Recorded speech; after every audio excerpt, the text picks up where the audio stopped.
This is The Top, where I interview entrepreneurs who are number one or number two in their industry in terms of revenue or customer base. You'll learn how much revenue they're making, what their marketing funnel looks like, and how many customers they have. I'm now at $20,000 per talk. 5 and 6 million. He is hell-bent on global domination. We just broke our 100,000 units sold mark. And I'm your host, Nathan Latka. Okay, Top Tribe, this week's winner of the $100 is none other than Derek Rodenbeck. He is an artist and he's looking to increase his revenue. If you want your chance to enter and to win $100 each Monday on the show, simply subscribe to the podcast on iTunes now and then text the word Nathan to 33444 to prove that you did it. Again, text the word Nathan to 33444. Guys, if you want an easy tool to use to book your meetings back to back, to batch your calls, to make sure people actually show up when they schedule, you want to use Acuity Scheduling. It's what I use for all my podcast interviews at nathanlatka.com/schedule. I'll tell you more about how I use it later on in the episode. Nathan Latka here. This is episode 525. Coming up tomorrow morning, you're going to learn from Ivan Moshelvik with his company Ianato that has hit $25,000 in monthly recurring revenue by helping 1,700 users better manage their tasks inside of Gmail. What's up, guys? Nathan Latka here. Our guest today is Chad Brown. He is the CEO and head of product along with a co-founder at Orangedox.com. He's got a strong background in business intelligence and technology startups and has a passion for business documents and the color orange, obviously. Chad, are you ready to take us to the top? Indeed, I am. Yeah, everyone in Vancouver is always happy. You seem like a happy-go-lucky kind of guy, huh? Yeah, exactly. I mean, we have rainy weather for the last month, so who wouldn't be happy? All right. Tell us what Orangedox does and how do you make money? So essentially, Orangedox has started as a company that does document tracking. And we did that originally on Dropbox, but we sort of moved to other cloud services. And sort of how we make money there is providing, sort of premium services on top of a freemium product. So we want to allow people to drill right into PDFs that they share so they can see exactly what pages are written for how long. As we want to be able to brand the interface itself. So instead of sending out a bunch of Dropbox files that looks like it comes from Dropbox, you can send something that, comes from what looks like your company. And what is when someone's trying to make a decision between you guys and say PandaDoc, why would they decide on you? One of the big reasons why people go with us is because we're tightly integrated with the cloud service that they use. So traditionally it was Dropbox. We just added Google Drive integration about a month ago. And that tight integration means that you don't need to transfer files from your cloud service to somewhere else. We integrate directly with your account, which also means that you can send the folders of material. You can update those folders just in Dropbox, and it automatically comes out in our product as well. Okay, got it. So it's that seamless integration. And what is the price? I mean, how do you make money? Is it a SaaS product? Yeah, it's a SaaS product. We have a freemium model, so we provide some limited services with limited number of links and things you can share free, and then we charge from there. As well as I say, that branding piece is one of the big reasons why companies pay us, so that investment firm, when they're sending a due diligence package or they're providing a data room, it looks like it comes from them. So it's not branded as Dropbox, it's branded as whatever investment firm. And what is so how many total free users are you at currently? We have a little over 20,000 sign up for the product. Okay, and what was launch year? Interesting question. So we had like a soft launch. We ran some stuff in beta a little bit in 2014. Pretty much since 2015 beginning is when we sort of had this type of product available for public use. And what are you guys at today, November 2016 in terms of total monthly customers? So we have about monthly. We should do it weekly. That works. Users. We have about I would say 2,000 weekly active users. So okay. And are those, just to be clear, are those things like weekly active users? Are those all paying customers? No. Unfortunately not. We actually haven't really focused on paying customers as much. We've been trying to find an interesting market fit for us outside of this sort of feature-based realm. Yeah, you mentioned that, and we'll get into that in a second here in terms of where you guys are pivoting to. But help us understand kind of traction to date. How many current customers are paying you? We have about a few hundred different paying customers that are either, personal people to business people to enterprise customers that have multi-seats. You said 200? Close to about 300. Okay, 300. And what is give us a sense of size? Sometimes these products are, $7 a month. Sometimes they're $700 a month, depending on kind of the space. What is the average customer paying you per month? We definitely are more on the personal use to date, mainly because, we're attached to things like Dropbox and Google Drive. But we have, I would say probably an average, each customer is paying between $25 to $30 a month. Okay. But some customers are paying us, a few $100s a month or more for enterprise. In order to, before we talk about the pivot you're thinking about, to get current MRR, can I take 300 customers times $25 a pop and assume you're doing somewhere around $7,500 a month in revenue? Yeah, around that. Yeah, we're under 10,000 MRR right now. Got it. And we're bootstrapped, so we're looking to change that with a bit of a pivot. So you want to raise capital?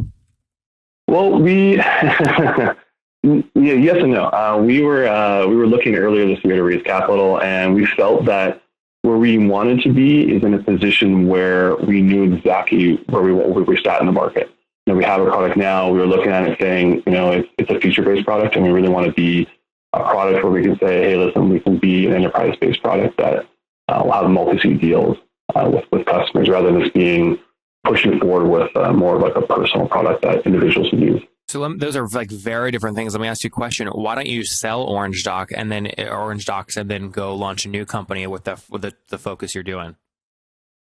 Why? A couple reasons. One is that we're actually it's an interesting. What we're doing a pivot is actually not pivoting completely away from what we're doing. Okay. By any means, we're actually looking at our current customer base, and that's what we've really done in the last year. Is really looked at exactly what our customers use our product for. So one of the things that's interesting is that because when we would go to investors, we would say, hey, this is what our customers use, and this is what customers do. They would want to know exactly, okay, what is the exact customer? Who's our target customer? What's the exact use case? And because we were sort of a little over the map, we're like, well, there's these personal people going on there to track their files they send to their parents, and then there's enterprise customers who are using it as recruiters, and they're sending it to understand how other customers or potential prospects are using their information. We realized that there was a commonality with all the paying business customers, and that really is they're using it in a more of I would call an account-based marketing approach, which is a bit of a new term. But really, what that is sales has been doing for a long time.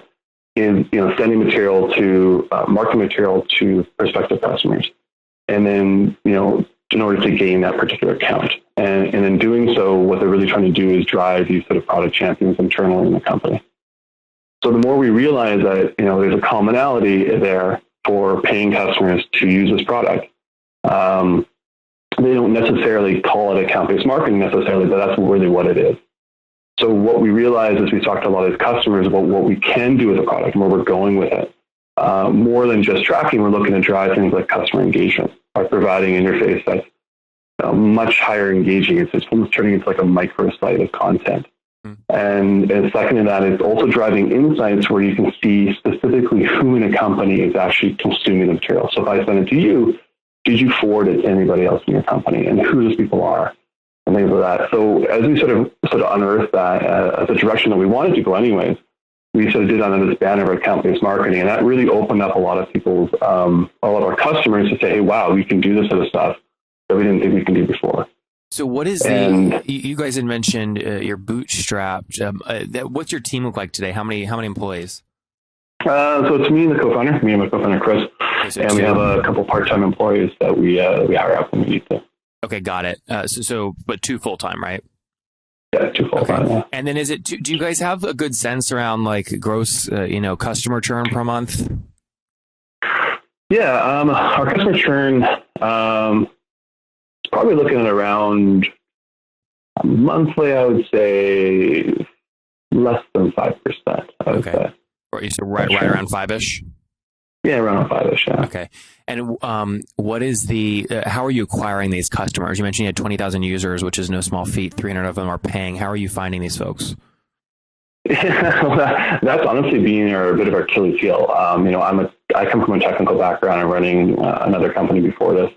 Which one? And I had a business intelligence company, a service company that worked with SAP Business Objects as a partner. Mm-hmm. So it was a service-based company before that. But I decided that I don't want to be in services anymore. I want to be in the product. Yeah. Whole other world. That's a whole other conversation. But and then Chris, he comes from enterprise sales background, so he has the enterprise sales experience and understanding how the enterprise sales work. But we've always missed marketing. So back to your point, how we actually got our customers originally is purely by forum posting. We just posted everywhere. People were saying, "How do I track Dropbox files?" And we just said, "We can do that." Give me a link. Give me a specific forum. What's the link of a specific forum you posted in? I would say like Stack Exchange is one of the ones that did pretty well for us. Okay. So people would ask questions there, and again, it's more of technical natures. So they were like, "Hey, yeah, here's how do I track my Dropbox files?" And then they would come by and might be a little loud here. They would come by and then say, "Yeah." And then what we would do is we'd be able to use that as getting a higher SEO ranking as well. Interesting. So, over time, that sort of allowed us to grab if you look at track my Dropbox files, we come up as like number one on that list now. Yep. Because of that. So that's been our sort of grassroots guerrilla marketing approach. And so we've, since then we've looked at experimenting with paid advertising, things like that, and going down that route. And so right now our marketing initiatives are really aligned towards finding influencers, primarily in the account-based marketing space. And that's sort of our big push at this point in time. Got it.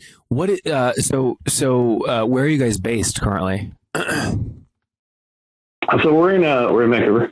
Vancouver. So we're down here in Kitsilano, Vancouver, which is pretty close to the beach. Yeah, no, it's good. So what is something has to give here, right? So there's two of you guys. You're doing $7,500 per month right now. After costs, maybe you guys are able to, scrape up $3,000 each per person. I mean, are you going to kind of put more of your own money in the business to get the product to the enterprise level you want it to be? Or are you going to go try and raise capital for the kind of additional functionality? What's the plan? Good point. So my previous company, that I had, I used a lot of money from to feed this company. And so we've sort of been augmenting, by having that investment. And so I think the idea really is, like I say, we haven't focused on a lot of revenue for the last while. And so now seeing the future and we're actually working with a bunch of enterprise customers right now who are very interested in using us for account-based marketing. And those deals are substantially larger than what we've had before, to say the least. So seeing that is something that for us, we're getting closer just to closing those. And I think when that happens, it will be in a much better position revenue-wise. So I could easily say within probably the first quarter of next year, we can probably 10x our revenue. Yep. So that's sort of what we're looking to do. If people want to follow you as you guys build this and kind of shift your focus, where's the best place for them to connect with you online? Probably just email me at chat@orangedox.com. Or you can find us on our Twitter at orange_docs. All right, guys, I talked about this earlier, but I schedule like so many meetings it would blow your mind. I mean, all my podcast interviews, right? Hundreds of entrepreneurs I talk to monthly. I schedule, and you know what? I do it so efficiently. I get them all to agree to my calendar, so all the calls are back to back to back. That means I'm not switching in between tasks all day long. I get them to batch so that I can be very efficient. It's so critical. And I use a tool called Acuity Scheduling to do this at nathanlatka.com/schedule. It eliminates the back and forth between me and people I'm trying to meet with. It makes it very simple. And most importantly, they help me keep my no-show rate very low because they send out reminders. Helps you look very professional. So go to nathanlatka.com/schedule to sign up. And you get a great deal. You guys know this. I hit people hard. I make great deals. And Gavin, the CEO, has given us a great deal. If you sign up like normal people, okay, on their website, you only get a 14-day free trial. If you use my link, nathanlatka.com/schedule, you get 45 days free. Okay, it's the best. It's free. Go to nathanlatka.com/schedule right now to sign up, and I'll see you there. Top Tribe. We'll link to that in the show notes at nathanlatka.com/the top 525. Again, /the top 525. All right, Chad, let's wrap up for the famous five. These are quick answers. You ready? Go ahead. Number one, what's your favorite business book? My favorite business book was Good to Great. It was a number of years ago, but I remember reading that. It changed a bunch of things for me. Number two, is there a CEO you're following or studying right now? Yes, definitely. Drew Houston, CEO of Dropbox. Number three, is there a favorite online tool you have, like TopTal? Favorite online tool that I have? I would say probably it would be Stack Exchange and Stack Overflow. Is one of the favorite ones I like using. Number four, yes or no, do you get 8 hours of sleep every night? Yes, I do. Very much nice. so. And what's your situation? Married, single, do you have kids? I'm single, so yeah, I get a lot of sleep. Nice. How old are you? I'm 37. 37. All right, last question. Take us back 17 years. What do you wish your 20-year-old self knew? What do I wish myself knew? To be more confident, that's for sure. And also, when I was 20, it was the dot-com bust. So, one of the things that I never thought about doing was going and doing entrepreneurial stuff. So I sort of wish I had that sort of that motivation at that time. Top Tribe, there you have it. Make sure you're moving forward with confidence from Chad Brown, one of the founders of Orangedox. They are totally bootstrapped, about 300 customers, 20,000 users, ARPU of $25 a month. So they're doing about $7,500 in MRR, getting ready to shift focus into more kind of the enterprise space to service some of their customers who are already in that space with their team of 2 based up there in Vancouver. Chad, thanks for taking us to the top. Thanks a lot, Nathan. If you enjoyed Chad today, go back and listen to Eric yesterday. Eric's company Podium has raised $4 million. They just hit $1 million in monthly recurring revenue after just 12 months of being in business. On track to do over $12 million here in 2016 revenue. Okay, Top Tribe, I'll see you bright and early tomorrow morning. And don't forget, before you listen to any other episodes, subscribe on iTunes right now for your chance to win $100 every Monday.